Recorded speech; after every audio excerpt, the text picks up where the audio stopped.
বলতে বলতে আমি অন্য কথার দিকে ফিরে গেলাম, ওই কথার দিকে আবার ফিরে যায়। আল্লাহ নবী নূর নবী দয়াল নবী সাহাবী হযরত আবু বকর সিদ্দিক আমার রাসূলুল্লাহকে কেমন ভালোবেসেছিল। এ যুবকেরা, এ নওজোয়ান তরুণীরা শুনে রেখো, হযরত আবু বকর সিদ্দিক আমার রাসূলুল্লাহকে কেমন ভালোবেসেছিল। আবু বকরের ঘরে দুর্বলতা রয়েছে, আবু বকরের ঘরে খাওয়ার দাওয়ার অভাব রয়েছে, কিন্তু আমার নবী পাককে নিজের জানের থেকে বেশি ভালোবেসেছে। আবু বকর সিদ্দিক আমার নবী পাকের দরবারে এসে বসে থাকে। আবু বকর সিদ্দিক কোনোদিন বাইরে যায় না, আবু বকর সিদ্দিক আমার রাসূলুল্লাহর দরবার ছেড়ে যায় না। এই যুবকেরা, আল্লাহ নবী নবী দা নবী আমার 1 তারিখ ইমানি মাহফিল আয়োজন করেছে। নবী আমার মসজিদে নববী শরীফে বসে রয়েছে, আল্লাহ নবী সাহাবারা বসা, আল্লাহ নবী দ্বীনের কথা বলতে লেগেছে। সমাজে মুক্ত, সমাজে খারাপ মুক্ত, সমাজকে ভালো রাস্তা দেখানোর জন্য সাহাবাদেরকে বোঝাতে লেগেছে। বাড়ি ঘর দর সবাইকে ইসলামের নিস্পেদ করা, ইসলামকে ভালোবাসার কথা আলোচনা করতে লেগেছে। আল্লাহ নবী আমার জান্নাত জাহান্নামের কথা বলতে লেগেছে। আল্লাহ নবী সাহাবারা সবাই মিলে শুনতে লেগেছে। কিন্তু আবু বকর রাসূলুল্লাহর চেহারার দিকে বারে বারে তাকাতে লেগেছে। এ যুবকেরা, এ তরুণীরা শুনে দাও, হযরত আবু বকর সিদ্দিক আমার নবী পাককে যখন বারে বারে তাকাতে লেগেছে, আল্লাহ নবীর নজরটা আবু বকর সিদ্দিকের দিকে পড়ে গেল। আল্লাহ নবী সাহাবী আবু বকর মুখটাকে নিচু করে নিল। আল্লাহ নবী আমার কথাটা বন্ধ করে দিয়ে আল্লাহ নবী সাহাবা আল্লাহ আবু বকর সিদ্দিককে ডাক দিলেন, এ বাবা আবু বকর, তুমি এখানে এসো। আল্লাহ নবী সাহাবী আবু বকর আমার হাবিবের সামনে দাঁড়িয়ে রয়েছে, আমার রাসূলুল্লাহ জিজ্ঞাসা করতে লেগেছে, এ বাবা আবু বকর, আমি যখন কথাবার্তা বলছিলাম তুমি বারে বারে আমার চেহারার দিকে নজর দিচ্ছিলে কেন? হযরত আবু বকর বলেছিলেন, ইয়া রাসূলুল্লাহ, ইয়া হাবিবাল্লাহ, আমি বারে বারে আমার রাসূলুল্লাহ চেহারাটার দিকে নজর দিচ্ছিলাম। কেন আমার হাবিবের চেহারার দিকে নজর দিলে আমি আবু বকর আমার ক্ষুধাগুলো মিটে যাচ্ছে। আমার রাসূলুল্লাহর প্রেমে আবু বকর সিদ্দিক বলতে লেগেছে, ইয়া রাসূলুল্লাহ হাবিবাল্লাহ, আমি আপনার চেহারার দিকে যখন তাকাই তখন আমার দিলে একটা শান্তি বিরাজ করে। আমি আবু বকর সিদ্দিক, আমি যখন আপনার চেহারার দিকে তাকাই তখন আমার ঈমানি জোশ বেড়ে যায়। আমি আবু বকর সিদ্দিক, আমি যখন আপনার চেহারার দিকে তাকাই তখন আমার ক্ষুধাগুলো মিটে যায়। এই যুবকেরা, তরুণীরা, আবু বকর সিদ্দিকের ঈমান কতটা মজবুত। আরে সেই আবু বকর সিদ্দিক আমার রাসূলুল্লাহর সাথী হয়ে আল্লাহর জান্নাতি হয়ে গেছে। এটা হলো বিশাল বড় একটা ইতিহাস। সমাজের মানুষ আপনারা আপনাদেরকে জানিয়ে দিই, আবু বকর সিদ্দিক যদি আমার রাসূলুল্লাহকে ভালোবেসে জান্নাতি হয়ে যেতে পারে, আমি কেন আমার রাসূলকে ভালোবাসতে পারবো না? আমি কেন আমার হাবিবকে ভালোবাসতে পারবো না? আবু বকর আপনার আমার মতো মানুষ ছিল, আবু বকরের সংসার ছিল, আবু বকরের টাকা পয়সা অর্থ ব্যবসা ছিল, তবুও রাসূলুল্লাহকে ভালোবাসে, রাসূলুল্লাহকে প্রেম করে। কেন আবু বকর জানে এই দুনিয়া জমিন থেকে যখন আমি চিরবিদায় চলে যাব, কবরে আমার বিবি আমার সাথে হবে না, কবরে আমার বাচ্চা আমার সাথে হবে না, কবরে আমার মেয়ে আমার কন্যা আমার সাথে হবে না, কবরে আমার রাসূলুল্লাহ আমার সাথে হবে।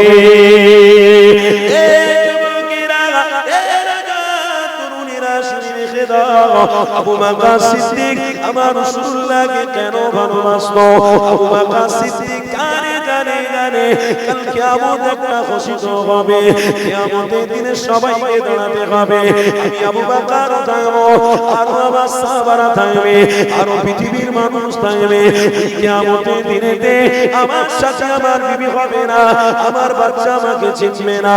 কিয়ামতের দিনেতে সবাই নাফসি নাফসি করবে। আমি আবু বকর ওই কিয়ামতের দিন আমার রাসূলুল্লাহর প্রেমিক হওয়ার জন্য নবী পাক আমাকে চিনে নেবে। আমি রাসূলুল্লাহ, তুমি আমার সাথী হয়েছিলে পৃথিবীতে, তুমি আমাকে জানের থেকে বেশি ভালোবাসতে। আবু বকর, আজ আমি রাসূলুল্লাহ, আমার চোখ দিয়ে তুমি কোথায় পালাতে পারবে না, কেননা তুমি আমার ভালোবাসার পাত্র ছিলে, তুমি আমাকে বড় ভালোবাসতে। আবু বকর, তুমি অত দূরে থেকো না, আমি রাসূলুল্লাহ তোমাকে ডাক দিলাম, চলে এসো বাবা আবু বকর, আমার সাথে আল্লাহর জান্নাতে চলে যাব। আর জোরে বলো। আজকে রাসূলের প্রেমের জন্য আমল করতে আরো ভালো লাগে, আমল করতে আরো ভালো লাগে। যত রাসূলকে দেখে, যত রাসূলের জবানের কথা শুনে, তত আমল করতে মজা লাগে। এ রাজতুরুনিরা, এ নবী পাকের আশিকিরা, আসো আল্লাহ নবী পাক জবানের একটা হাদিস আমার মনে পড়ে গেল। আল্লাহ নবীর হাদিসের কথা জানিয়ে দিই। আল্লাহ নবীর একজন সাহাবীর নাম বলি, হযরত আবু বকর সিদ্দিক রাদিয়াল্লাহু তাআলা। আবু বকর সিদ্দিক আমার রাসূলুল্লাহকে অনেক ভালোবাসতেন, কিন্তু আবু বকর অনেক গরীব মানুষ।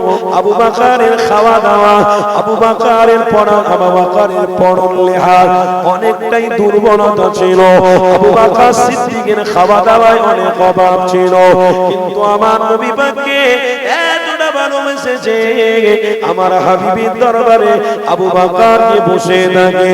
আমার রাসূলুল্লাহ যখনই আবু বকরের দিকে তাকায়, আবু বকর সর্বদা সব সময় আমার রাসূলুল্লাহর দিকে তাকিয়ে রয়েছে।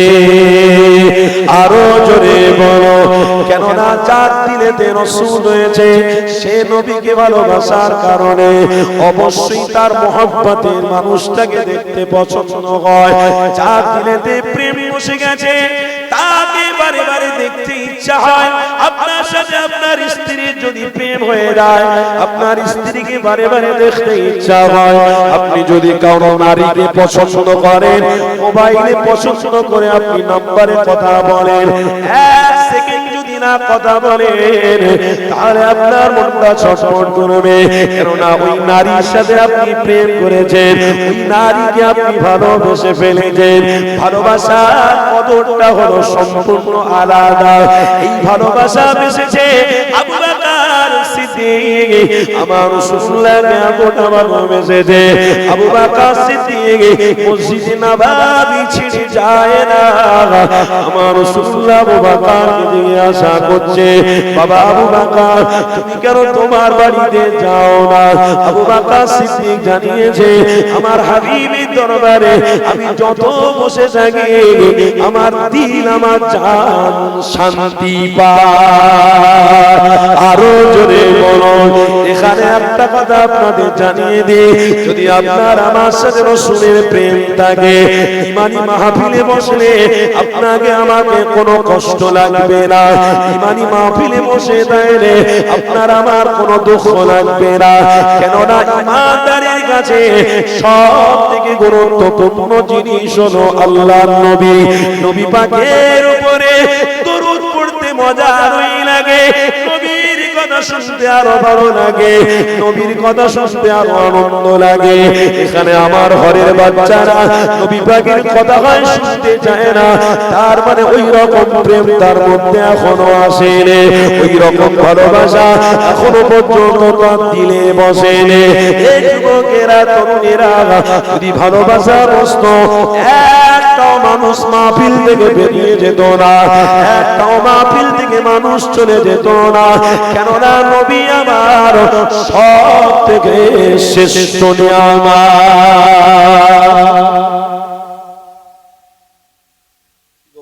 কথা বোঝা যাচ্ছে? একটা মানুষ প্রেম করেছে, প্রেম, ধর্ম করছে, ধর্ম, তোমার ধর্মের এক পয়সা নেই। তুমি যা ধর্ম করছো, এই ধর্মতে তুমি জান্নাতি হতে পারবে। দিলকে পরিষ্কার করো, মনটাকে স্থির করো, আর নিয়ত পাকা করো। যতজন বসে আছেন সবাইকে বলবো না, কিছু সংখ্যক মানুষ আছেন শুধু আমার কিছু কথা শুনতে এসেছে, তারা কিছুক্ষণ থাকবে, ব্যক্তিগত ব্যাপার, ভালো লাগলে থাকবে, না লাগলে ঘুমিয়ে পড়বে। পাগলা হুজুর থেকে দাওয়াত করে নিয়েছে, কোনো সুবহানাল্লাহ বলতে বলে এরাও বলে, কোনো দুরূদ পড়তে বলে ওরাও বলে, পাগল ছাগল বসে আছে। আর যারা বলে তারা হাকিকাতে পাগল, আমরা পাগল নয়। কেন? আমরা বসেছি তো বসেছি রাসূলের প্রেমিক হয়ে বসে গেছি, আমরা বসেছি তো বসেছি আল্লাহকে খুশি করতে বসেছি, আমরা রাসূলকে প্রেম করে বসার জন্য আল্লাহ হতে পারে জান্নাতি বানিয়ে ফেলেছে। আর বলো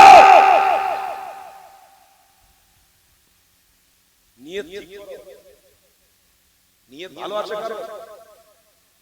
নামাজ পড়ে বেরিয়ে কোথায় হারাম পাওয়া যায় সেই দিকে চলবে। এ কথা বললে আবার বলবে হুজুর বড় বড় কথা বলে। আরে বড় বড় কথা নয়, এগুলোকে যদি আপনি বলেন বড় বড় কথা, তাহলে আপনি চিন্তা করে দেখবেন আপনি হুজুরের বিরোধী করলেন। আর কিছু সংখ্যক মানুষ আছে হুজুরদের গলা টিপতে শুরু করেছে এখন থেকে, হুজুর যেটা বলবো সেটা বলবেন, বাকি কথা বলবেন না। কেন ভাই? আপনি জানেন এই হুজুররা আজ পর্যন্ত আছে বলে আপনার ঘরের বউটা আপনার সামনে পর্দা হিসাবেই রয়েছে। এই হুজুররা আজ আছে বলে আপনার কন্যাটা এখনো পর্যন্ত পর্দার সাথে চলছে। এই হুজুররা যেদিন কথা বলা বন্ধ করে দেবে, আপনি লিখে রেখে দেন, আমি বলে দিয়ে গেলাম, আপনার ঘরের বিবিটা আপনার সামনে দাঁড়িয়ে উলঙ্গ অবস্থা হয়ে পর পুরুষের সঙ্গে খারাপ কাজ করবে। চোখ থাকতে আপনাকে দেখতে হবে, কিচ্ছু করার ক্ষমতা থাকবে না, বলে দিয়ে গেলাম। যে সময় অলরেডি হয়ে গেছে, খবর নিয়ে দেখেন, বলে এর স্বামী পছন্দ নয়, মেয়ে স্বামীকে বুঝিয়ে বাজিয়ে অন্য একটা পর পুরুষের সঙ্গে লাইন করে দিয়েছে। সে তার বাড়িতে আসে, থাকে, খায়, চলে যায়। স্বামীও রয়েছে, সে তার মতন। এ কথা বুঝছেন তো নাকি? হয়ে গেছে, শুরু হয়েছে, কিন্তু গজবটা আপনাদের গ্রামে এখন আসবে। তার জন্য সতর্ক হতে হবে। কথা বলুন, সতর্ক হতে হবে না? হবে না? সতর্ক অবলম্বন করা কোথায় হয়? ইমানি মাহফিলে হয় না বাজারে হয়? আরে বলুন,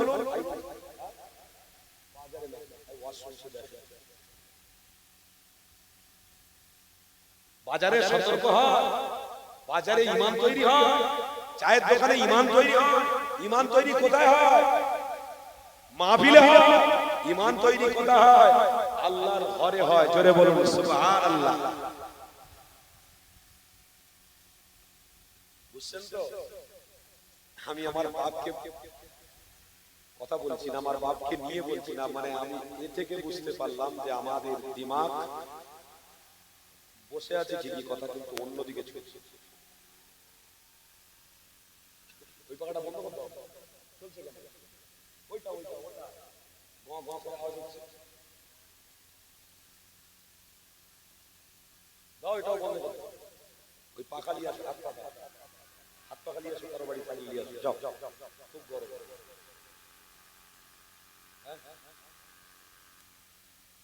তাহলে পাখার এটা খুলে দাও, ওইটা খুলে দাও, এই লাইনের জন্য আওয়াজ হচ্ছে, অসুবিধা নেই। দরুদ শরীফ আল্লাহুম্মা সাল্লি আলা,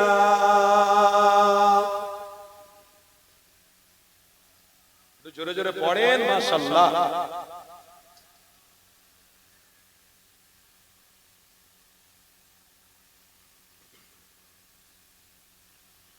ओ शहरे मोहब्बत जहां मुस्तफा है, वही घर बनाने को दिल चाहता है।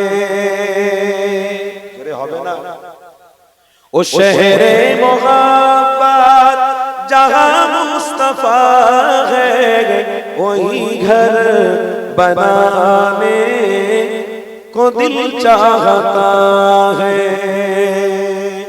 ओ सोने से कंकर, ओ चांदी से माटी, नजर में बसाने को दिल चाहता है। जोरे होवे ना नारे तकबीर। वो शहरे मोहब्बत जहाँ मुस्तफा है वहीं घर बनाने को दिल चाहता है।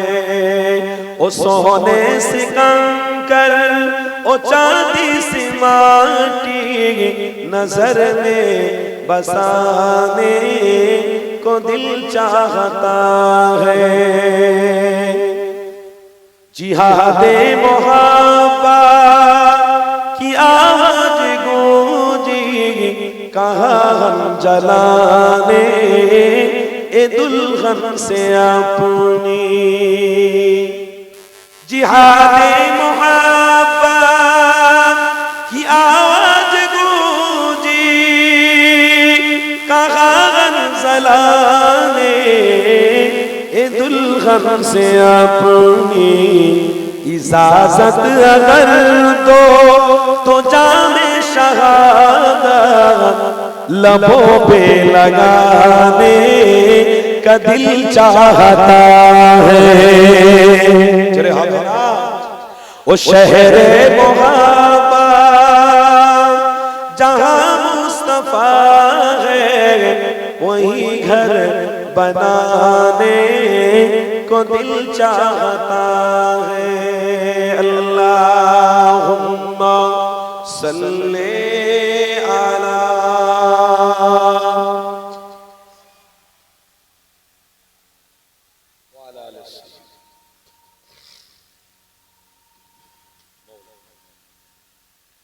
जो पूछा नबी ने कि कुछ गर्व छोड़ा। जो पूछा नबी ने कि कुछ गर्व छोड़ा तो सीधी के अकबर के होठों पे आया। जो पूछा नबी ने कि कुछ गर्व छोड़ा तो सीधी के अकबर के होठों पे आया। जहाँ वहाँ मालो दौलत की क्या है जरूरत, जहाँ दिल लुटाने का दिल चाहता है। चले हमें ना वो शहरे मोहब्बत जहाँ मुस्तफा है वहीं घर बनाने को दिल चाहता है। ओ सोने से कंकर ओ चांदी से माटी नजर में बसाने को दिल चाहता है। अल्लाहुम्मा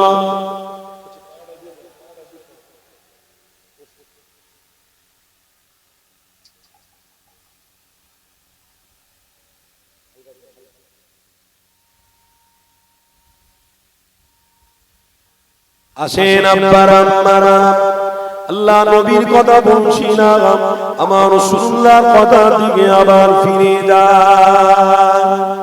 কেননা নবী দয়ার নবী আলোচনা যখন শুনেছি ঈমান মজবুত করতে হবে। কেন আল্লাহ নবীর আলোচনা শোনা এটা আপনার আমার জন্য ঈমান। আল্লাহ নবীর আলোচনা শোনা এটা আপনার আমার জন্য ঈমান। আল্লাহ নবীর আলোচনা যত শুনবো তত আপনার আমার ঈমান মজবুত হবে। আল্লাহ নবীর আলোচনা থেকে যখন আপনি আমি মুখ ফিরিয়ে দেব তখন ইবাদত আমল করা আপনার আমার জন্য বড় কঠিন হয়ে যাবে। এই নওজওয়ানেরা, এই যুবকেরা, আব্বারা শুনে রেখে দাও, আজ সমাজের মধ্যে আমি আপনি আমার রাসূলকে ভালোবাসতে পারি না। পারার মতো ক্ষমতা আল্লাহ দান করেছে, তবু আমার রাসূলুল্লাহকে প্রেম করার ক্ষমতা রাখার পরেও তবু আল্লাহ নবীকে ভালোবাসতে পারি না। এটার কারণ হলো তোমার আমার মন মানসিকতাটাই চেঞ্জ হয়ে গেছে, তোমার আমার মন মানসিকতা পরিবর্তন হয়ে গেছে। এই যুবকেরা যুবকেরা আল্লাহ নবীর মন মানসিকতা তোমার আমার নিয়েছিল আল্লাহ নবীর চিন্তা দ্বারা তোমাকে আমাকে নিয়েছিল কেননা 3000 বছর আগে নবী আমার যখন দ্বীনের দাওয়াত দিতে লেগেছে আল্লাহ নবীর দুশমন বেড়ে গেছে আল্লাহ নবীর বন্ধুরা অবশ্য হয়ে গেল তথাপিও নবী আমার দ্বীনের কথা থেকে দূরে সরে যায়নি আল্লাহ নবীকে যখন পাথর ছুটতে লেগেছে আল্লাহ নবীকে যখন মারার পরিকল্পনা করতে লেগেছে ঠিক ওই সময়তে আল্লাহ নবী আমার রবের কাছে দুটো হাত তুলে জানিয়েছে ও রব্বুল আলামিন আল্লাহ আপনার হাবিব আমি আপনি আমাকে হাবিব করে পাঠিয়েছেন আপনি আমাকে নবী করে পাঠিয়েছেন ও রব্বি আল্লাহ আমার উম্মত আমাকে চিনতে পারে না আমার উম্মত আমাকে বুঝতে পারে না ও রব্বুল আলামিন আল্লাহ এই পাথরের আঘাত খাওয়াকে আমি হাবিব সহ্য করে নিলাম আমি হাবিব দুঃখগুলো সব বুকের মধ্যে রেখে দিলাম আল্লাহ আপনার কাছে আমি জানাতে চাই কাল কিয়ামতের দিনে হাসরের ময়দানে আমি রাসূলুল্লাহ আমার পাথরের আঘাত খাওয়ার উসিলা আমার একটা উম্মতকে আপনি জান্নাতি বানিয়ে দেবেন আরো জোরে বলো আমার নবী পাক যতটা কষ্ট করেছে ততবার আল্লাহর কাছে ফরিয়াদ করেছে ও রব্বুল আলামিন আল্লাহ আমি যত কষ্ট পেয়েছি আমি যত দুঃখ পেয়েছি আল্লাহ এই দুঃখ আমি সহ্য করে থাকতে পারবো তো আমার উম্মতীরা জাহান্নামে চলে যাবে আমি হাবিব আমার দ্বারা সহ্য হবে না আল্লাহ পাক কিয়ামতের দিনে এই মারের প্রতিবাদের ওসিলায় এই মার খাওয়ার ওসিলায় আমার উম্মতীদের আপনি নাজাত করে দেবেন এই যুবকেরা 1,24,000 পয়গম্বর এসেছে কোন নবীর মুখেতে এমন কথা নেই কিন্তু তোমার আমার নবীর মুখেতে এত সুন্দর বাণী তোমার আমার নবীর জবানে এত সুন্দর কথা সেই নবীকে পেয়ে আমরা আনন্দ করি না সেই নবীকে পেয়ে আজ আমরা নিজেরা জীবন পরিবর্তন করি না যুবকেরা তরুণীরা রাসূলুল্লাহ দিওয়ানারা আজ ওই নবীকে ভুলে গিয়ে টাকা পয়সা বিল্ডিং নারী গাড়ি তাদের পিছনে ছুটে ছুটে আমাদের জীবন সব শেষ করে দিলাম আমার রাসূল থেকে দূরে সরে গেলাম খবরদার এরকম ঈমান আল্লাহ পাকের দরবারে কবুল হবে না যদি পরিবর্তন হতে হয় পুরোপুরি ভাবে পরিবর্তন হয়ে যাও যদি পরিবর্তন না হয় তাহলে এটাও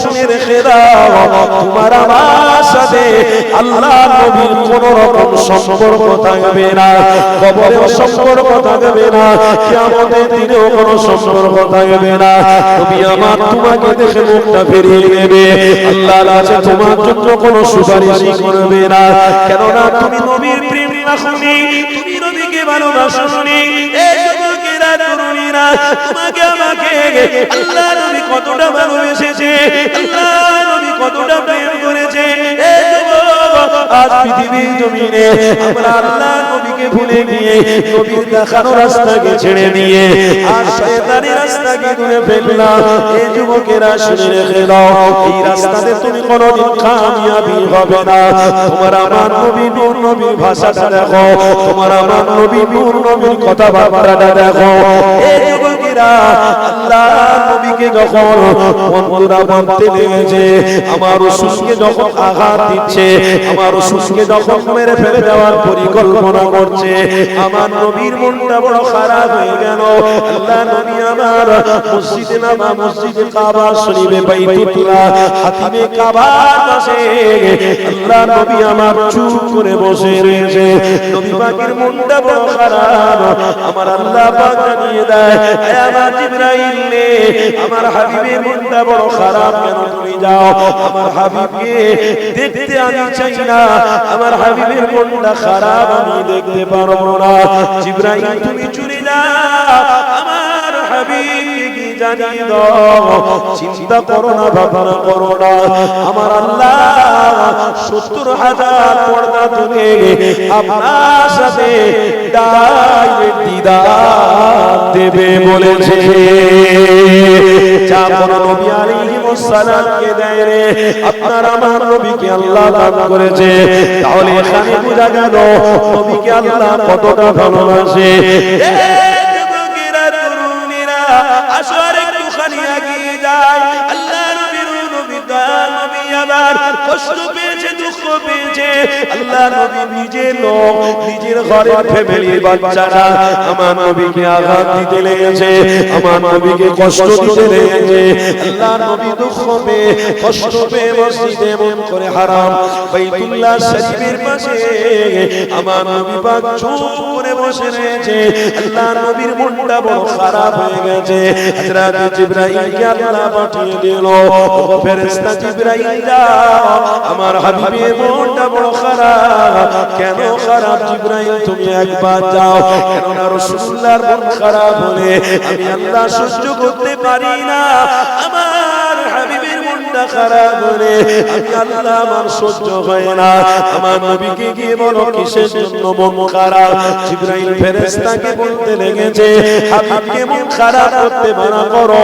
যা সমস্ত নবী আলাইহিস সালামকে আমি আল্লাহ যা দিয়ে আমার মুহাম্মদকে আমি সেটা দেব।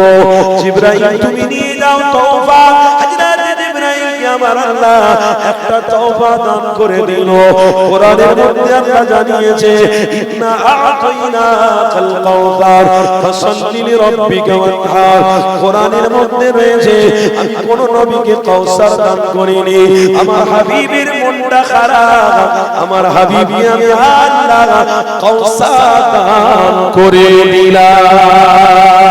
আমার হাবিবই আল্লাহ কতটা ভালোবাসে, আমার হাবিবই আল্লাহ কতটা প্রেম করে।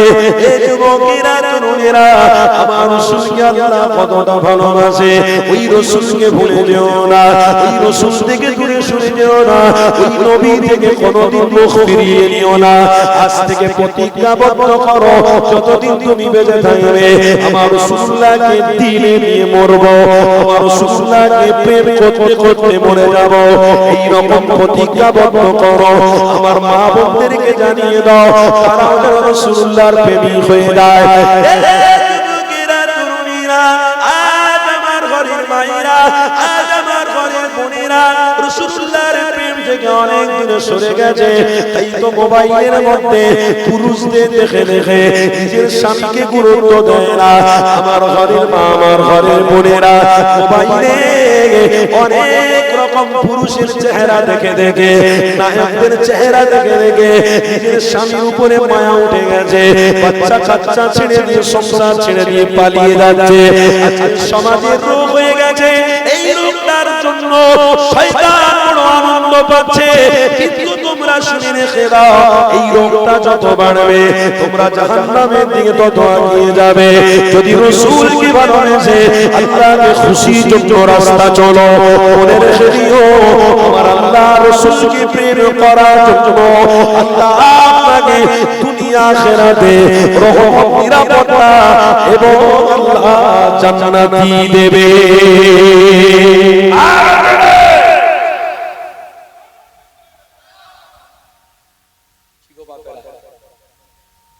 দেখুন এই সমাজে কি হচ্ছে, বাচ্চা কাচ্চা সব রেখে দিয়ে, স্বামী রেখে দিয়ে কি রোগ এলো রে বাবা। যখন বিবাহ দেওয়া হচ্ছে, ইমাম সাহেব যখন বিয়ে পড়াচ্ছে, অমুকের কন্যা অমুক এত হাজার টাকা দেন হচ্ছে, যে ওর বাপ আপনার সঙ্গে নিকাহ দেওয়া হচ্ছে, ছেলেটার মন এত খুশি হচ্ছে। ইমাম সাহেব বলছে, বাবা বলো আলহামদুলিল্লাহ। আলহামদুলিল্লাহ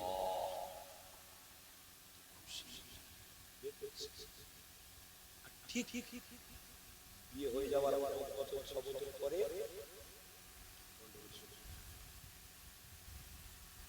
একই বাড়িতে একই বিছানায় দুজন শুয়েছে, একদিকে মুখ ঘুরিয়ে দুজন দুদিকে ফোন দেখছে। হঠাৎ করে স্বামী স্ত্রীর দিকে তাকাচ্ছে, তাকিয়ে দেখছে ভালো ভালো সেই আর্টিস্টদের ছবি দেখছে, আর স্ত্রী তার স্বামীর দিকে দেখছে, যত কাপড় ছেঁড়া কাপড় খুলে যাওয়া নারী আছে তাদের ছবি দেখছে। দুজনের ভিতরে বিশাল ধরনের একটা সন্দেহ ঢুকে গেছে। তাহলে নিশ্চয়ই কিছু ব্যাপার ডাল নেকলেস খালা কিছু করে করে। আর এ স্বামী তার স্ত্রীকে দেখে বলছে ডাল নেকলেস খালা, আমাকে পছন্দ না করে নায়কের এত নায়কদেরকে দেখছে কি ব্যাপার? আমার থেকে জীবনে আবার কেউ নতুন করে বাসা বেঁধে তার কাছে প্রাধান্য পেয়ে গেল না, দুজনের ভিতরে একটা ফাটল তৈরি হয়ে গেল। কত স্বামীকে ছেড়ে দিয়ে মেয়েরা ঘর বাড়ি বাচ্চার মায়া ভুলে গিয়ে চলে গেল, আর কত স্বামী নিজের ঘর নিজের স্ত্রী নিজের বাচ্চা কাচ্চা ছেড়ে দিয়ে একটা সামান্য কিছু দিনের মাত্র কিছু দিনের আনন্দের জন্য সবকে ত্যাগ করে সোনার সংসারকে মাটিতে মিটিয়ে দিয়ে চলে গেল। বলুন সমাজে যদি এইরকম চলতে থাকে তাহলে সমাজ শয়তানকে খুশি করার জন্য, সমাজ এইরকম চলে শয়তানকে খুশি করার জন্য আরো বড় বড় কাজ করবে, না আমার রাসূলকে খুশি করার জন্য সমাজের মানুষরা ঐক্যভাবে দাঁড়িয়ে বলবে এসব বন্ধ করো, এসব বন্ধ করো? কি করবেন আপনারা? সমাজে আপনারা এইসব কাজগুলো রুখবেন? বলেন না কি রুখবেন? আরে যে সমস্ত কাজগুলো হচ্ছে রুখবেন না। আমার ঘরের বাচ্চারা যা চলে যাচ্ছে, ওই সব বাচ্চা একটা বাচ্চা গেলে কেন যাবে? সাপোজ এই গ্রামে 1000 মানুষ, 1000-এর মধ্যে 3টে এইরকম গন্ডগোল হয়ে গেছে। 3টেটা হবে আমার যেখানে মসজিদ রয়েছে, যেখানে মাদ্রাসা রয়েছে, যেখানে হুজুরদের সঙ্গে আপনাদের সম্পর্ক রয়েছে, যেখানে ওয়াজের মজলিস রয়েছে, যেখানে হুজুরদের আনাগোনা রয়েছে, তাহলে সেইখানে আবার শয়তান কি করে 3টে মানুষকে বেকার করে দিল?